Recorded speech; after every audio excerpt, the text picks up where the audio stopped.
You ask Tiger to calculate. This deals with linear inequalities with one unknown. The final result is m smaller than 32.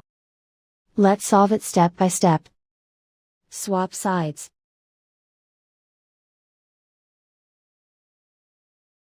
Group all constants on the right side of the inequality. Subtract 8 from both sides.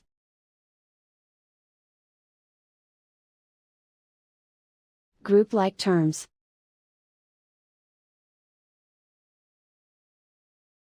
Simplify the arithmetic.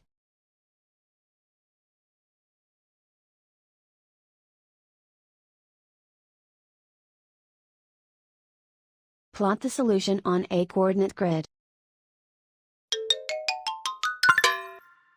And so the final result is m smaller than 32.